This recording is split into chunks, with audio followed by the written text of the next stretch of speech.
नमस्कार बच्चों। तो आज प्रोजेक्टाइल का लास्ट वन शॉट देखते हैं। ये जेई वालों के लिए ज्यादा इंपॉर्टेंट है, नीट वालों के लिए इतना इंपॉर्टेंट नहीं है। जेई में भी मैं स्पेसिफिकली बोलूं तो जेई एडवांस वालों के लिए ये इंपॉर्टेंट टॉपिक है, तो इसका सिर्फ हम आइडिया सुनेंगे। तो मैंने बोला ये एक इंक्लाइन प्लेन है और यहां से एक प्रोजेक्टाइल को मैंने प्रोजेक्ट किया जो यहां से एंगल बना रहा है अल्फा। किससे? इस इंक्लाइंड सरफेस से एंगल कितना बना रहा है? अल्फा। मैंने बोला अब देख वेलोसिटी के, अब इसका मोशन कैसे हो रहा है? एक ऐसे नीचे जाने का हो रहा है और एक ऐसे जाके और फिर ऐसे गिरने का हो रहा है, ऐसे जाके ऐसे आने का मोशन हो रहा है। सही बात है। अब देख ग्रेविटी के दो कंपोनेंट होंगे। एक्चुअल में ग्रेविटी जी ऐसे लग रही है तो उसका एक कंपोनेंट इधर आएगा जी कॉस थीटा, एक इधर जाएगा जी साइन थीटा। पूरे प्रोजेक्टाइल को ऐसे टेढ़ा करेगा ना तो तू देखेगा कि यार अगर मैं ऐसे देखूं तो ये ऐसे ग्राउंड टाइप का प्रोजेक्टाइल दिख रहा है। दिख रहा है कि नहीं दिख रहा है? तो चलो अभी कर देते। मैंने पूरे इंक्लाइन प्लेन को टेढ़ा कर दिया, पूरे इंक्लाइन प्लेन को मैंने टेढ़ा कर दिया तो अभी नॉर्मल में प्रोजेक्टाइल की तरह दिख रहा है, पर कहानी में बदलाव आएगा। अब देख मैंने इंक्लाइन प्लेन के अलाउंग सरफेस को मैं नाम दे रहा हूं हॉरिजॉन्टल और इसको दे रहा हूं नाम वर्टिकल। अब बदलेगा कैसे कहानी वो ध्यान देना। देख वहां पे याद कर जब हम ग्राउंड को हॉरिजॉन्टल सरफेस मान रहे थे तो हॉरिजॉन्टल सरफेस के अलोंग स्पीड कांस्टेंट था, कोई एक्सेलरेशन नहीं था। अब यहां पे मैंने इसको हॉरिजॉन्टल माना है और ये वाले मोशन को मैंने वर्टिकल माना है। अब देखते हैं क्या क्या कहानी हो रही है। तो वर्टिकल के अलोंग जी कॉस थीटा नीचे की तरफ। अरे भाई मैंने इंक्लाइन प्लेन को घुमाया है बस देखने के लिए ताकि साफ दिखे। बाकी अगर तू पीछे जाके देखेगा, पीछे जाके अगर तू चेक करेगा तो देख कि एक्चुअल में ऐसा हो रहा है मोशन। मैंने इंक्लाइन प्लेन को ऐसे पकड़ के घुमा दिया तो जी जब नीचे की तरफ ऐसे लग रहा है, जी ऐसे नीचे की तरफ लग रहा है तो जी के दो कंपोनेंट होंगे ना, एक इधर होगा जी कॉस थीटा और इधर आएगा जी साइन थीटा। दिख रहा है? जब मैं घुमाऊंगा तो ये सारी चीजों पर ध्यान दूंगा ना, ये सारी चीजें थोड़ा बदल जाएंगी, वो तो बस सही से दिखे इसलिए मैंने इसको ऐसे किया है। अब देख वर्टिकल में नीचे की तरफ जी कॉस थीटा, इस डायरेक्शन में जी कॉस थीटा, मैंने सिंबल भी बनाया डायरेक्शन की तरफ, इस डायरेक्शन में जी कॉस थीटा मतलब इंक्लाइन प्लेन के परपेंडिकुलर जी कॉस थीटा। हॉरिजॉन्टल में देख इंक्लाइन प्लेन के अलोंग इस डायरेक्शन में जी साइन थीटा। यानी अब हॉरिजॉन्टल में भी क्या है बेटा? एक्सेलरेशन है। अब उसका स्पीड कांस्टेंट नहीं रहेगा इसके अलावा। और initial vertical velocity incline plane के परपेंडिकुलर, इंक्लाइन प्लेन के परपेंडिकुलर, इसी को मैंने नाम वर्टिकल दिया है। इंक्लाइन प्लेन के परपेंडिकुलर कितना? U sine alpha.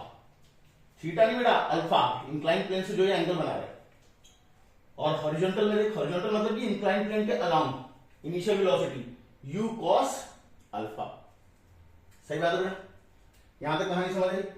Initial speed पता चल गई हॉरिजॉन्टल और वर्टिकल, एक्सेलरेशन पता चल गए और दोनों को जोड़ने वाला कौन होता है? ये भी ध्यान से देखो, ये भी 2D मोशन ही है। अब इनको जोड़ता कौन है? मैंने बोला इनको जोड़ता है टाइम। क्योंकि मान लीजिए कि अगर मेरा ऑब्जेक्ट यहां पहुंचा तो इसके अलाउंग अगर x चला और इसके अलाउंग अगर y चला तो जितना टाइम x चलने में लगेगा उतना ही y चलने में लगेगा। अब कैसे डील करेंगे? मैंने बोला हॉरिजॉन्टल को भाई एक्सेलरेशन आ गया है, इक्वेशन ऑफ मोशन यूज करना, वर्टिकल के लिए भी इक्वेशन ऑफ मोशन यूज करना और उसके थ्रू जो भी क्वेश्चन में पूछा हो वो तू बता सकता है। तो अब दोनों मोशन के लिए तुझे इक्वेशंस ऑफ मोशन यूज करना पड़ेगा। बदलाव ये आया है, पहले हमारे जब ग्राउंड का केस था तो वर्टिकल में पूरा का पूरा जी लगता था, हॉरिजॉन्टल में जीरो, एक्सेलरेशन तो होता ही था, कांस्टेंट स्पीड से चलता था। अब कहानी पूरी बदल गई है, पर मैंने फिर से 2D मोशन को 2 1D मोशन में तोड़ दिया है। एक्सेलरेशंस क्या है दोनों मैंने बता दिए हैं, इनिशियल वेलोसिटी मैंने बता दी है और दोनों को जोड़ने वाला कौन है? टाइम है। दोनों को जोड़ने वाला कौन है बेटा? टाइम है। और दोनों के लिए अब इक्वेशंस ऑफ मोशन यूज करेगा तो जो भी चीज निकालनी होगी वो तू आराम से निकाल पाएगा। इसलिए मैंने बोला स्पेसिफिकली ये इंपॉर्टेंट है जेई एडवांस वालों के लिए। एक्चुअल में इसके रिजल्ट भी तू याद कर सकता है पर मैं कहूंगा यार कोई मतलब नहीं है। ठीक है, ऐसा नहीं कि रिजल्ट सही नहीं बनते बट कितने रिजल्ट याद करेगा यार, इसलिए मैंने बोला कि ये पर्टिकुलरली स्पेसिफिकली जेई एडवांस वालों के लिए ठीक है। जेई मेन वाले भी चाहे तो इसको इग्नोर कर सकते हैं। वो पहले दो जो प्रोजेक्टाइल के मैंने केसेस बताए थे उसी से मिलते जुलते केस आएंगे। और क्या केस बन सकते हैं? अब बनाने के लिए तो यार बहुत सारे केसेस तो बना सकता है। मान लो ये एक हाइट है स्मॉल एच, दूसरा हाइट है कैपिटल एच, इनके बीच में डिस्टेंस कुछ मान ले एक्स है, ये एक छत है, ये दूसरा छत है।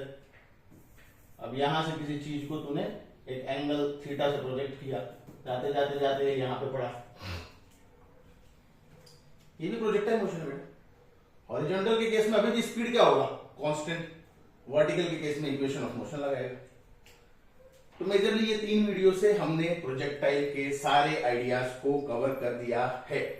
ये मैंने आइडिया दिया है, ये वन शॉट है, ये वन शॉट है, आइडियाज है, ठीक है। इनके बेसिस पे हम क्वेश्चंस देखेंगे, कुछ अच्छे क्वेश्चंस देखेंगे आने वाली वीडियोस में, जहां पे हम देखेंगे कि कैसे इनको अप्लाई करना है। तब तक के लिए इन चीज को नोट करके रख लेना, बहुत छोटे में है, ठीक है। ये वाला केस सिर्फ जेई एडवांस वालों के लिए है। तो पहले दोनों वीडियो को नोट करके रखना और मैं दिखाऊंगा कि प्रोजेक्टाइल के क्वेश्चंस इन्हीं से सॉल्व होंगे। तो होपफुली ये आइडिया तो समझ चुका होगा। मिलेंगे अगले वीडियो में, तब तक मस्त रहे, स्वस्थ रहे। जय हिंद, जय भारत।